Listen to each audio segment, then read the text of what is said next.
Noong unang panahon, sa isang magandang palasyo ay may naninirahang mayaman at marangal na tao na nagngangalang Willow. Ngunit siya ay mayabang at malupit. Dahil may masamang ugali, palagi siyang naiinggit sa kagandahan at kabataan ng iba, kahit na mas mayaman siya sa kanila. Sa palasyong ito, meron ding naninirahan na isang maganda at mahinhin na batang babae na nagngangalang Elena. Masipag siyang nagtatrabaho at palagi siyang may ngiti sa kanyang labi. Kapag may libreng oras, karaniwan gumagawa ng maliit na tinapay si Elena upang ibigay sa lahat. Dahil doon, siya ay lubos na minahal ng lahat maliban kay Willow. Bakit ang ganda-ganda niya? Nakikiti lang siya buong araw na parang hangal. Ngunit bakit mahal pa rin siya ng lahat? Walang nagmamalasakit sa akin kahit na mayaman at marangal ako. Palagi siyang nakakaisip ng paraan upang laitin at pahirapan si Elena at bigyan siya ng maraming gawain. Elena, marami ka pang oras, 'di ba? Pagkatapos ay sibakin mo ang lahat ng kahoy na ito para sa akin. Bagamat nagdurusa sa galit ni Willow, sinubukan pa rin ni Elena ang kanyang makakaya upang makumpleto ang mga gawain. Palagi niyang itinatago ang kanyang kasiyahan at pagiging positibo. Mayroong itim na pusa na naka-Amerikana sa palasyo. Nakatira ito sa palasyo mula nung kuting pa lamang siya. At pinrotektahan niya ang palasyo mula sa mga daga. Ngunit siya ay karaniwang ginugutom ni Willow dahil naniniwala siya na ang itim na pusa ay magdadala sa kanya ng kamalasan.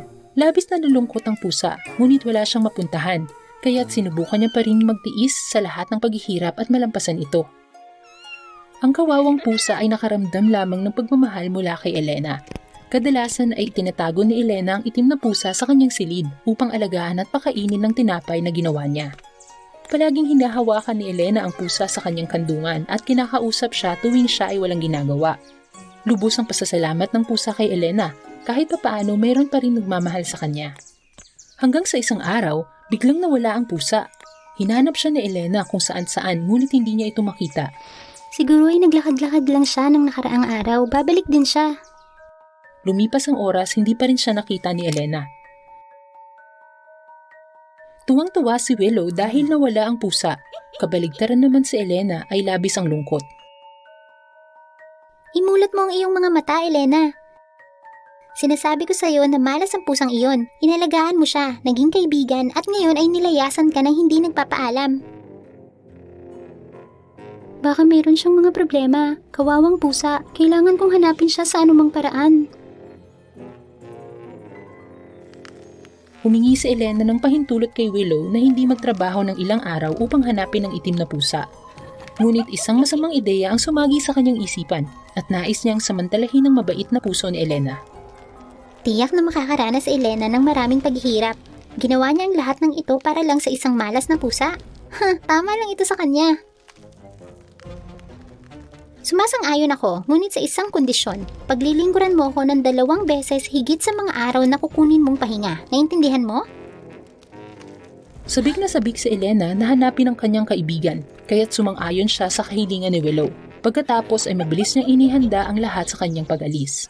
Nagtanong siya ng mga impormasyon tungkol sa itim na pusa saan man siya mapunta. Ngunit walang nakakakita sa itim na pusa.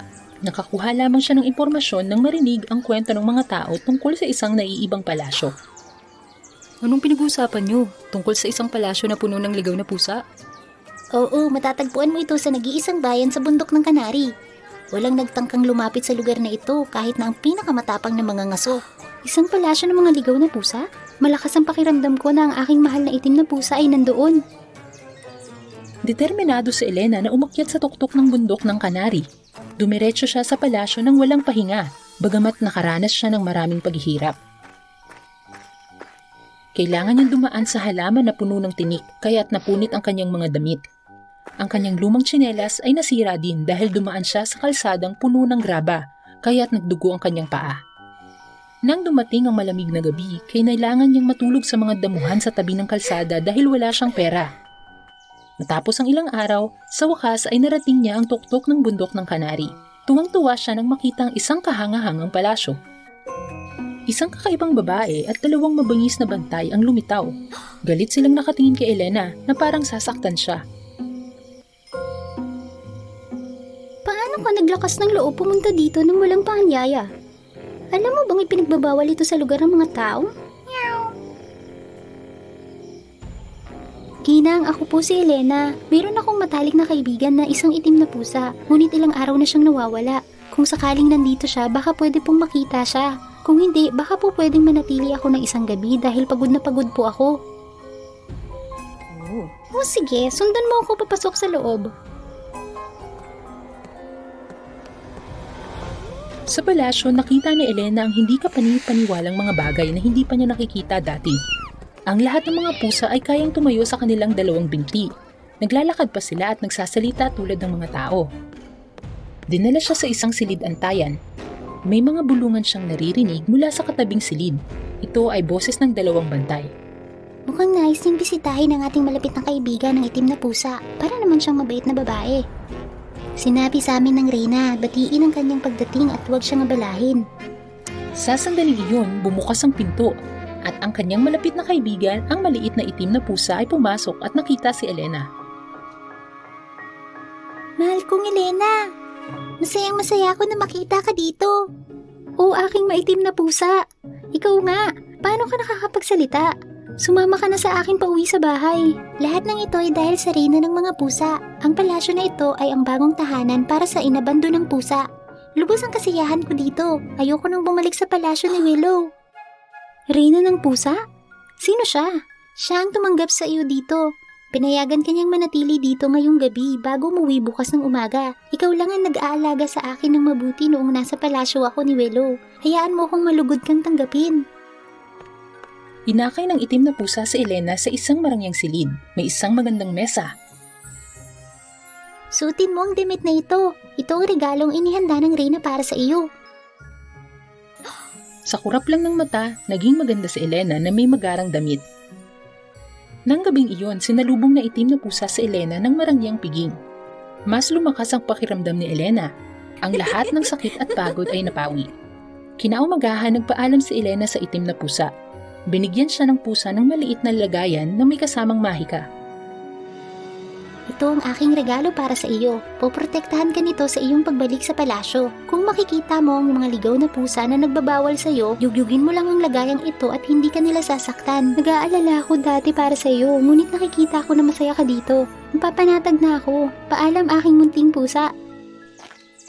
Natagpuan nga ni Elena ang ligaw at mabangis na mga pusa na pumigil sa kanya makabalik.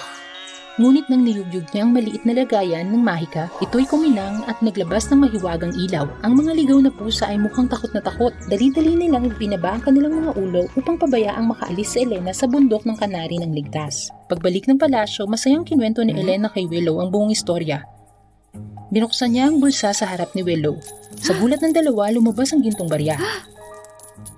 Mula sa sandaling iyon, si Elena ay mas yumaman. Hindi niya na kailangang magtrabaho para kay Willow. Maaari na siyang magtayo ng sariling panaderya. Nainggit si Willow sa swerteng dumating kay Elena. Kung ang hamak na tagalingkod ay maaaring makuha ng mahalagang regalo, ang isang marangal na katulad ko ay dapat makatanggap ng mas higit pa doon. Pagkatapos ay kumuha si Willow ng isang karwahe upang dalhin siya sa paanan ng bundok ng Kanari at hinabol niya ang lahat upang makaakyat sa tuktok ng bundok ng mag-isa dahil nais niyang makuha ang lahat ng ginto para sa kanya. Pagkarating sa tuktok ng bundok, napagod si Willow. Huminga siya ng malalim at kumatok sa pinto. Tulad ng nakaraang panahon, ang Reyna ng mga pusa ang kanyang mga gwardya ang galit na lumabas. Ang lakas naman ng loob mong pumunta dito ng walang imbitasyon. Alam mo bang ang lupang ito ay bawal sa mga tao? Ako ang may-ari ng itim na pusa. Pinalaki ko siya mula noong siya ay puting. Gusto kong bisitahin siya at magpahinga dito. Lumayo ka sa aking daanan at papasukin mo ako. Napakayabang mong babae. Pero paano kung totoong tinulungan niya ang itim na pusa? O sige, pumasok ka sa loob.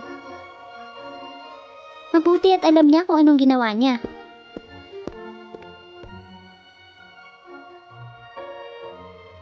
Gutom na gutom ako. Dalhan mo ako ng masaganang pagkain. Ganito ba ang inyong pagtanggap sa inyong panauhin? Sa oras na iyon, tinanong din ng Diyos ng pusa ang itim na pusa tungkol kay Willow. Aking Reyna, siya ay isang masamang babae. Palagi niya akong ginugutom at pinapaalis dahil sa aking kulay. Naniniwala siya na ako ang nagdadala ng malas sa kanya. Totoo pala ang aking hinala sa kanyang ugali. Bibigyan ko siya ng huling pagkakataon. Bumukas ang pinto at dahang-dahang lumabas ang itim na pusa. Sinigawan siya kaagad ni Willow bago pa siya makapagsalita. Ang sinumpang itim na pusa! Bakit napakatagal bago mo ako salubungin? Dalhan mo ako ng masaganang pagkain at bigyan mo rin ako ng malaking ginto. Masama ka pa rin at mayabang tulad ng dati. Wala kang pinagbago.